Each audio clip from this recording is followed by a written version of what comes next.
And we're live. Another episode of The Oddest Couple. I'm Felix Levine. Across from me is John Alite. In a sec, I'm going to introduce a very, everybody knows him. He was a special character on our show a couple years ago, Gene Borrello. But just really quick, as always, quick shout out to Legacy 11 Vodka. 11 times it's still 11 times filtered, sugar-free and gluten-free. If this is your first time watching our show, make sure you subscribe, like, comment, all that good stuff. We love the comments, the good, the bad, the ugly. It's all engagement. It's all, honestly, it's good fun at the end of the day. So please continue to do so. Gene, how we doing? I'm doing good, man. How are you guys? I miss you, Gene. I'll see you soon, hopefully after the holidays.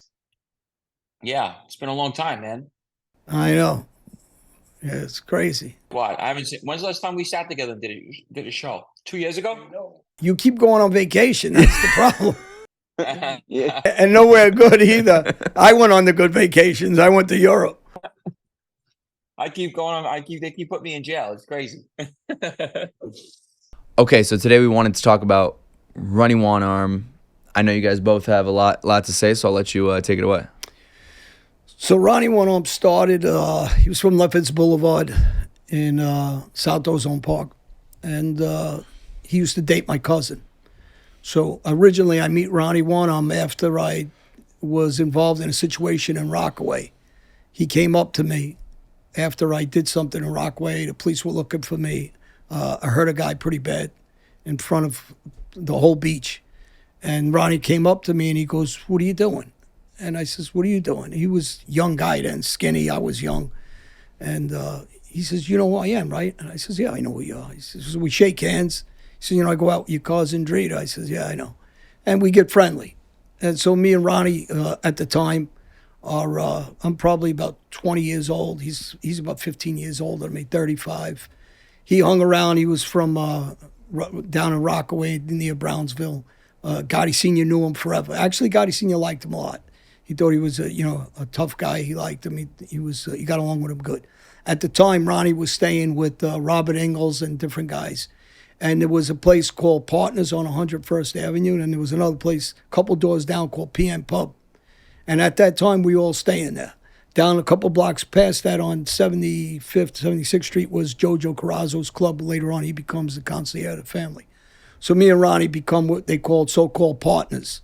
And we'd stay at PM Pub, and it would be me, him, Frankie Burke, Jimmy Burke's son, Angelo Costelli, Scott Schumann would come around at times, Tito from Father and Son's Barbershop. He'd be in there.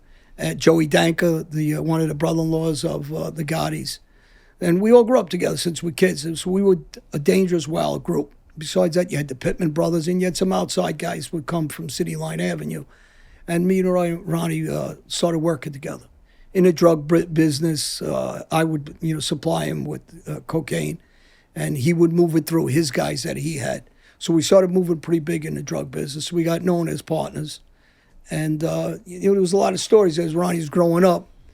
He was jumped by two brothers, and he got his reputation because he had one arm from killing one of the brothers.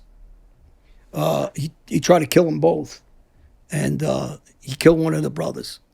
So from there, Gene's aunt used to stay with us, and different people. So our neighborhood is kind of like incestive. Everybody knows each other. Right. It's crazy. It's a soap opera. And then you grow up with, I know little Al. I know him since he's a baby. I know his brothers. They were good ball players. Very good. Al was a good ball player. His son, who later on becomes a captain, and Gene knows him. Gene, you could tell a little more about Al. Yeah, Al Trucchio. Al, that was who I was originally supposed to be with. When I was younger, I was supposed to go with them, but I ended up not going because they didn't take my back on a beef. I had beef with this Gambino guy. Well, he was affiliated. His father was a made guy, and they tried to kill us on the highway and whatever. I wanted to go after them, and Al told, "No, we're not doing this gun stuff." He wasn't like his dad, John. You know what I'm saying? Like, if his dad was around, his dad would be like, "Yeah, go kill him." Al was more like, "No violence, money." So that's why I went with the Bananos, because they took my back. Whatever. Long story short, whatever. Al Trucchio, but was a money guy. Al at one point in his life, I remember being told, was making almost $50,000 a week. Al was a multimillionaire. Al was a captain at 29 years old. Okay, took over his father's crew at as a kid. He's he was a very respected man. I'm not going to sit here and throw dirt on him. Everybody looked up to him. A lot of guys wanted to be him and jealous of him. He'll fight you, but nothing past the punch. You know what I mean? He was nothing like his dad. Him and his dad were complete opposites. And I'm sure you know his father. His father's like 7 foot tall. And His father made a big mistake. He shouldn't have brought his son in this life. He was an educated kid. The other son did very well. His daughter, Bliss, was my godchild. I haven't seen her in years. And, it's a big fault that Ronnie had no business bringing his son in his life. And his son had some issues after he went away and he came home. He had more issues. So, and I got nothing bad to say about the son either. I know him since he's a kid. And but I blame Ronnie for this.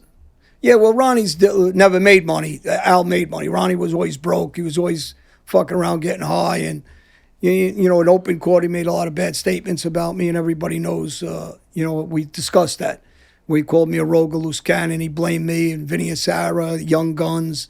And he said if he wasn't nice to me, I'd kill him like everybody else. He made some bad opening statements. But, as me and Ronnie were growing up, we did a lot of work together. We robbed together. We sold drugs together. We hung out day and night together. And we were close. I mean, we were close friends and known to be brothers. And when he's going to get straightened out, he got straightened out about 88, actually. Bobby Borrello didn't like him too much. Junior didn't like him. And they came to see me, and they told me that he was put up to get straightened out. And they wanted me to say some negative things about him to tell the father to knock him down. They didn't want him to get made. And I didn't want to say nothing. I says, no, I can't do that. I like Ronnie. So me and Ronnie had a talk. And the father asked me to bring him down to the club. He used to come down and see the father once in a while. And the father did like him. I won't say anything different. Junior and Bobby didn't like him at all. Well, he was very intimidating looking guy. I'm not going to lie to you. When we used to go in Aldo's, he's a scary looking dude. A lot of people, his face, he has like this evil face and these eyes. Everybody was just scared to look at him because he be in Aldo's Pizza. He's like 6'6". He has like his hand's always in his pocket, and he would always call Anthony over, my cousin, because he was good friends with my cousin Anthony, the father.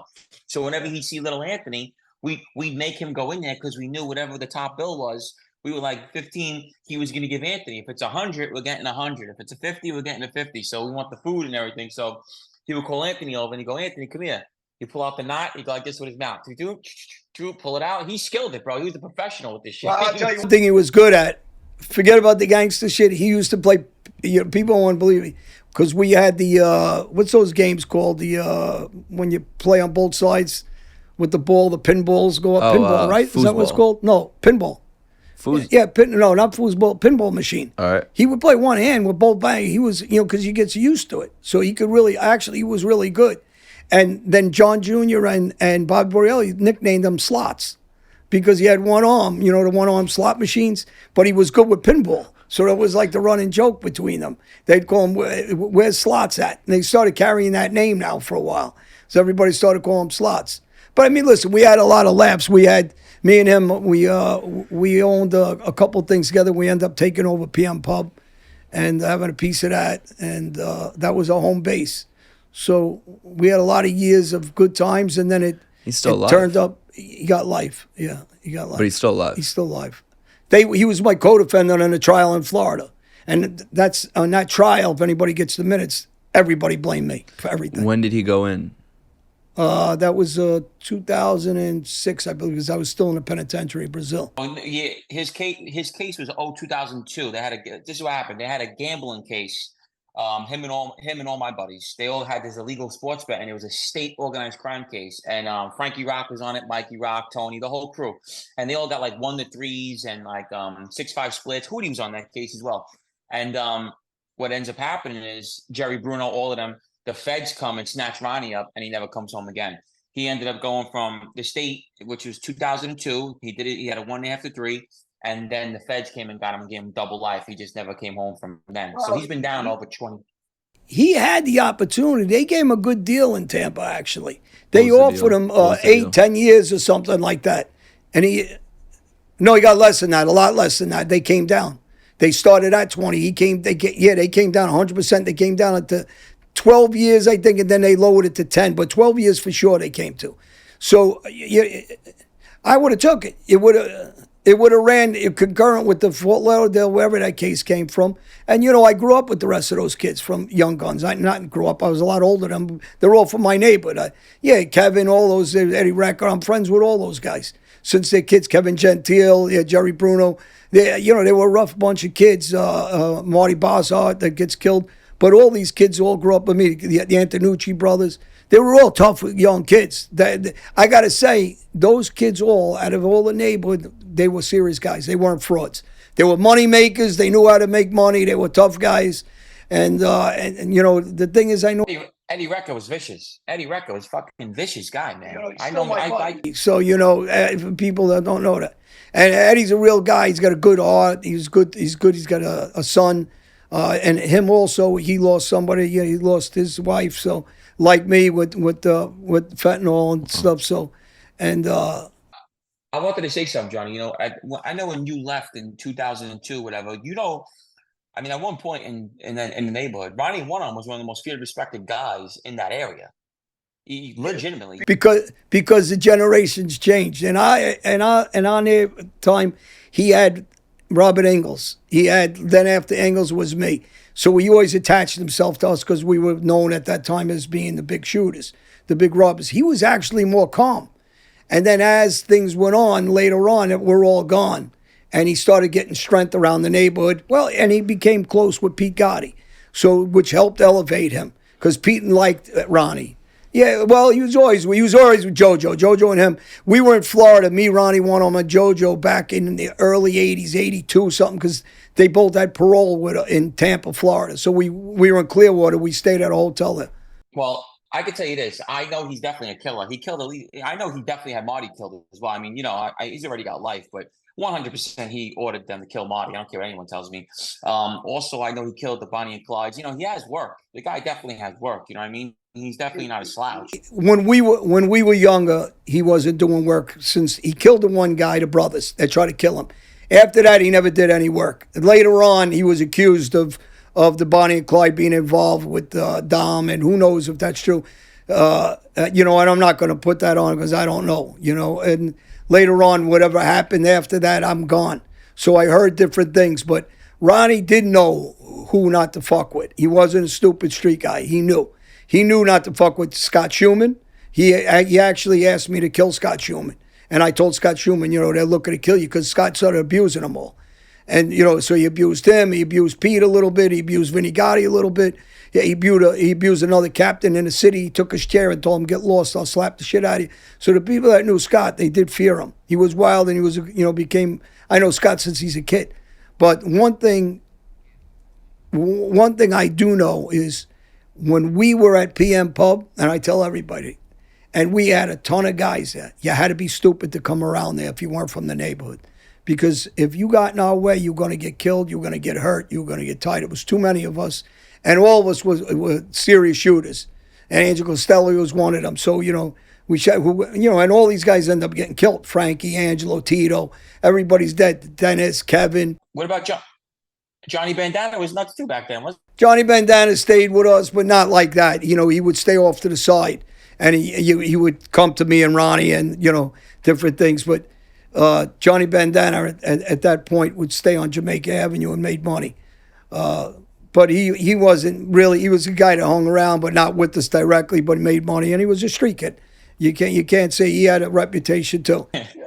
He shot Bam right in his shop. Yeah. Bam always gets abused. Yeah, but I think if you had to look at later on, Ronnie ends up in Tampa with me in Hillsborough. So at that time, after the trials, he put a separation on me, so I couldn't get near him because I heard he made a lot of bad statements. And later on, I got the court papers, what he did. And then I had Otis Davis, who got life. He was my bunkie that got to Ronnie in a hospital in Hillsborough. So Ronnie didn't fare too well with Otis. And Otis was a serious gangster. His brother and his sister-in-law shot it out with the marshals and died after they escaped. So Otis was a very, very serious guy. And me and him were tight. He was my cellmate for a while. But he made a big mistake bringing Al in that life. He should have never did that to him. He caused the kid a lot of years in prison, caused a lot of heartache where, I heard guys were hitting him and accusing him of talking and different things. And, again, I don't know those details. I could give them to you. One thing I wanted to say is that I don't believe Ronnie One-Arm, even if he took that 10 years, was ever going to come home. I think they would have kept on locking him up. He was one of those guys that I know you were gone, but he became a figure where they just wanted him in jail. People are very scared of him. Later on, they did not want him on the street. His crew was making millions of dollars, his son and them. And what ended up happening is that when they all got that case in 2011, the big sweep, Al Trucchio, where he made a mistake was he said to his lawyer, and I think his lawyer said it in court, that he didn't take drug money. Tony Muscatello and Mike Brock did. They looked at that as a rat statement, and they tried, and they basically shelved him. Right, let me finish. Let me tell you what. But here's the thing with that. He was saying it so he didn't get shelved. He was basically trying to. I'm not defending him because obviously, I cooperated, but I liked Al. I like his whole crew. Frankie Rock was like a good friend of mine. He's gone. The whole circle was my buddies. Todd LaBarca, I was close with all of them. What I'm saying, I'm going to have to take his back a little bit on this because what he was saying was to his lawyer, they're trying to put drugs on me. I didn't sell drugs. So he's trying to say, I didn't take drug money. They did, which could be, I guess it's a wrong statement, but it didn't get them indicted. They were already indicted on drugs. He was just trying to say, don't shelf me. I'm not a drug dealer. They were dealing drugs. I know nothing about it, basically. You got to understand, but you got to understand, they think, and I don't know his case. They think because his father was a drug dealer, used drugs, and his father was involved with me for years, forever, selling drugs with all of us. We were all moving not bullshit drugs. We were moving, big amounts of kilos a week, whether it was 10, 20, depending on the week.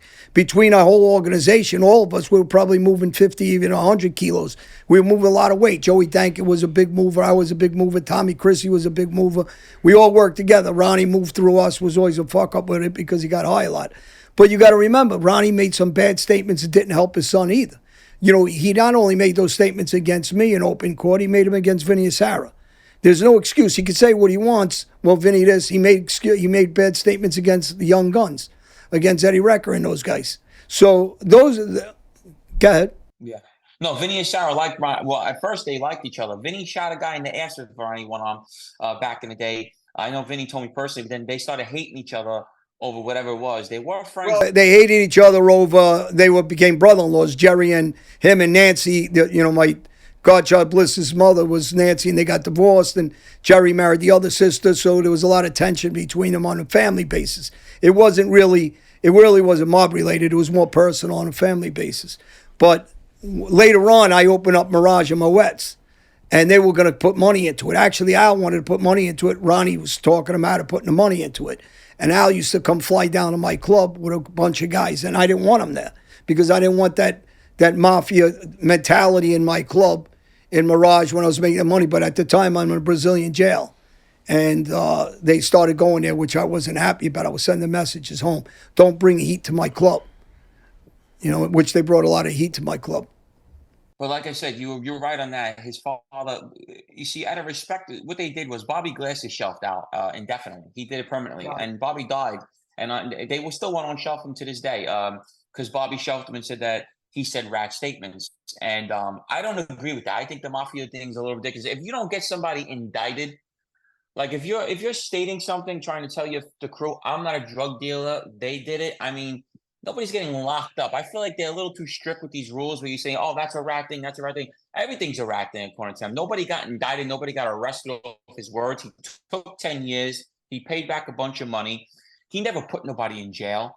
You know what I'm saying? Yeah, but the thing is, it's not that they put people in jail. It's not that they put people in jail. It opens investigations against people. And you got to remember, Bobby Glasses had a little bit of a thing with that whole regime of people on that side because Pete Gotti's daughter, Linda, was dating one of the owners of Shamrock that got killed in a double homicide. And Linda testified that got Bobby Glasses, and that's Pete's daughter. So, Bobby Glasses didn't like them because Ronnie was staying with Pete at that time. And he started staying, and so, Al, and he had an affiliation, so they weren't happy about. So there was more to it than just that, because he had a bad taste in his mouth with, later on what goes on. So let me ask you this, because you know federal jail politics like I do. So if you're no good, you're no good. You can't live in a jail. I was in population. I was with everybody in pop. So if he's labeled this no good guy, how is he in the yard with all the mob guys hanging out with them? He's with Ace every day. Anthony is a serious guy. He's with all these guys every day. Nobody said he was a rat. But if you're labeling him and shelving him, saying you're no good, then how are you able to walk a regular yard? This is what I'm not comprehending. I don't know. Yeah, I'll give you an answer to that. You read Ronnie One-Arm's opening statement against me, against Vinny Asara, against Young Guns. How was he able to? I mean, because they pick and choose rules when they want them.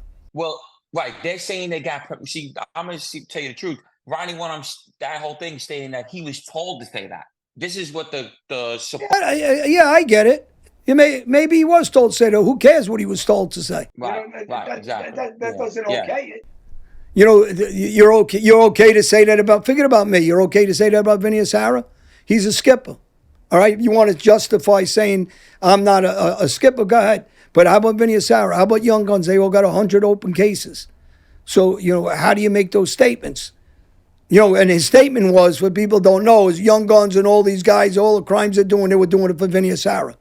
How's that okay? Right. That's bad. Yeah, that's bad. I didn't know. I didn't know that one. That's bad. The same thing. He said all the drugs that we were selling. Now, I gave him permission on the drug end to say what you could say what you want about me when I was in Brazil. I did give him permission for that. He said all the drugs were me and the Gottis. Well, why are you throwing the Gottis in then? If you're throwing me in, I get it, because I told you can. I didn't tell you you could throw me in on all the murders, which he did. And he also said if I'm not nice to Johnny Alite, he'll kill me, he's a loose cannon in a road, kill me like everybody else. I didn't give him permission to say that either, or any of the shootings or the whole trial they blamed on me. I just said the drug part, and for the people who are wondering why I told him he could give the drug part on me is because if he beats the drug part in the United States, I win my extradition in Brazil. So on the drug end, once I beat the drug end, they can't bring me back. There was a reason behind that. My lawyers were talking about back and forth. I had my Brazilian lawyer and I had my lawyer here in New York and Miami. Yeah. No, I agree with you with everything he's saying. Yeah, I agree with you. I just feel like sometimes with the mafia, I'm saying in general, I don't feel Al should have been labeled no good off that and being shelved and whatever it is. I'm not saying because he always had my back when I was a kid. When I was young, listen, I agree. I agree with you that on a lot of this, and I just agree. Here's the problem I have: Ronnie should never destroyed his life by putting him in that life. His other brothers, you went to school and he has a good life. You ruined this guy's life. The money is not worth what he did in years in prison, and getting hit in jail, getting hit out of jail, and everybody's calling him a rat, not a rat. And these guys can make that decision. They're in that world. I'm not going to call the guy anything. I really don't care what he's doing one way or another. I just feel bad because I knew him as an athlete. He was a good kid. Later on, whatever he gets involved in, that's on his father. Well, I can tell you one thing. Nobody did it like his crew, bro, for that time. Nobody did. And I don't bullshit on people. I don't hate on them. This dude was like the Prince of New York, bro. I'm going to be honest with you. He walked around. This guy looked like a fucking celebrity. It'll teach you about the mob. He used his son to make money because Ronnie was never able to make money. He wasn't a money maker. He was broke his whole life, borrowing money. He used his son to elevate himself financially, and that's a shitty thing to do to your kid, and you put him in the life. Yeah. Should have never did that. When you left, anybody that knows like Al's crew, they were they look like celebrities, bro. Like Al Trucchio used to go out to strip clubs. They used to make mockeries. He had the hottest women. This guy was living a crazy life. Like I said, it's not that I'm defending him. I just feel like he shouldn't have been labeled no good or stuff like that. The father, a lot better than me. I didn't know the father like that. I just knew stories of him. Everybody was scared of him. I mean, you know him better than we do. To us, people were scared to look at him, bro. You know what I'm saying? So, that's the era that we knew of him. But his crew was mean. He had a mean crew around him. Jerry Bruno, all these guys, like you said, the Young Guns, they were ruthless.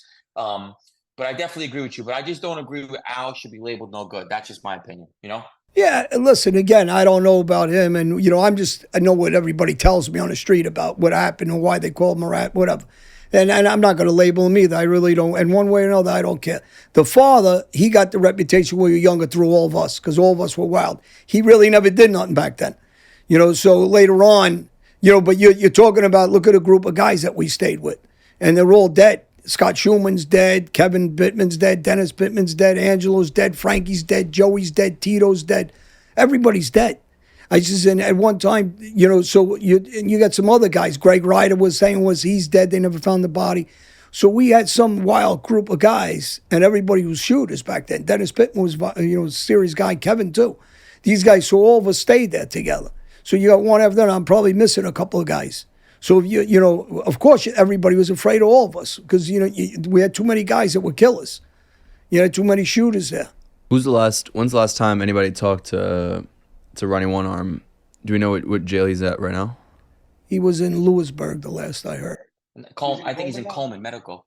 I think Coleman, or some kind of medical facility. I remember that because I was locked up with somebody that was with him. I think he was in Coleman or some medical facility. Now he's like sick from what I'm hearing.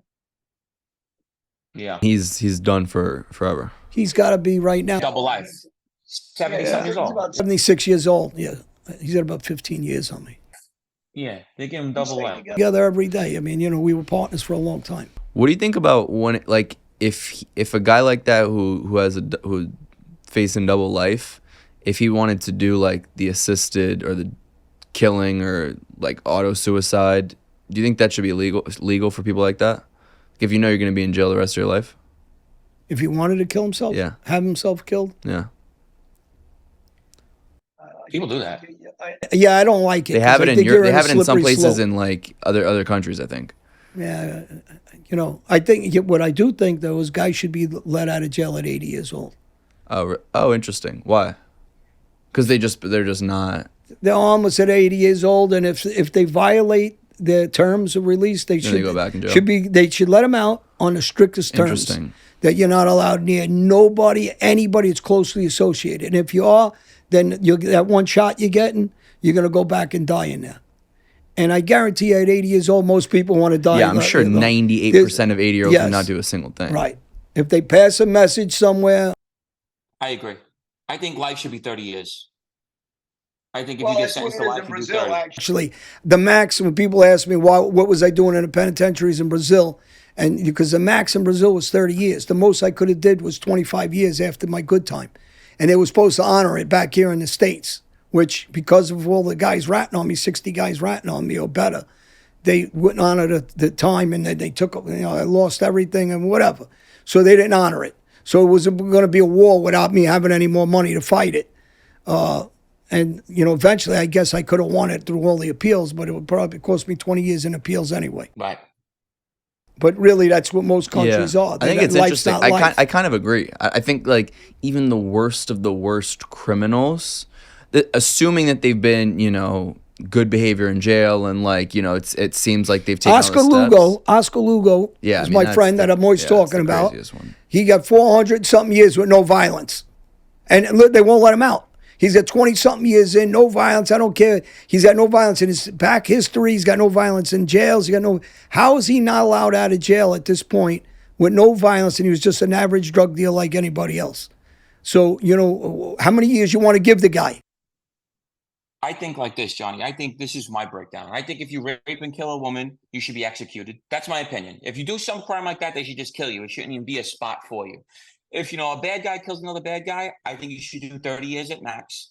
I think crimes like that, if you're doing heinous crimes where you're doing like raping children or killing them, you should just be killed. That's the truth of my opinion. I agree. Feel like I agree. 100%. Murder, 100% agree with you. Yeah. Murder with the, if a guy killed me while I'm active or not active, and a guy killed you active or not active, different gangs kill each other, not active, not active. Yeah, I get 30 years. But if you kill a store owner who's not a gangster, I think that's got to change. You got to give them life. If you're going to kill somebody that's on a train and you rob them, you get life, then it's life. Yeah, I agree. These are people that are regular citizens, should be protected under the law. But also, you should have the self-protection laws. When you have a store owner, that when someone comes in to rob them and he kills them, how you charging them with murder like they did to that Spanish guy? And he had to go through a whole thing and lose a ton of money. They came into his store to rob him. What do you want? He should be able to protect himself. Right. Well, I think I agree with that. And I think look, if you're raping children, you're raping women, and you didn't kill them, chop their joint off, right off, comes off, castrate them. If they're being convicted of that, if they rape and kill, just execute them. I feel if you have a bad guy on bad guy, 30 years at max. If you're killing innocent people and doing that, life in prison, that makes sense. You know what I mean? But I don't. Look what they're doing with pedophiles now. They're not calling them pedophiles. They're calling them what do they call them? Sex offenders? No, they're calling them something that are attracted to younger people. Some crap like that. And they're also trying to sell, now this is the government again playing games. And, there was a couple of gay individuals and LGBTQ that came out and said, hey, we're gay, we're trans, we're this. Why are you trying to join us into that we're pedophiles? Because they're not. And the truth is they're not. So why are they doing that? Again, I go after the government. The individual rights and freedoms, but don't try to turn them like they're doing something wrong. They like what they like is fine. But don't call them pedophiles because they're not pedophiles. So, they're trying to categorize them with these guys that are sick in the head that are raping kids. So again, I go after the government for trying to cause this separation and cause this tension between groups that ain't really, it's not true. And there was a couple of people that just came out from organizations saying and going after pedophiles. Because he said, hey, I'm gay, I'm not a pedophile. And he's right. Why the hell are you calling him that when he's not? So, when they do, I forget what they're calling pedophiles now. They got a name for it, M something. It's an attraction to younger kids. No, they're called assholes. Not just. Oh, can you Google that? Wait, what? What is it? There's a new terminology for pedophiles. Term for pedophiles? Yeah.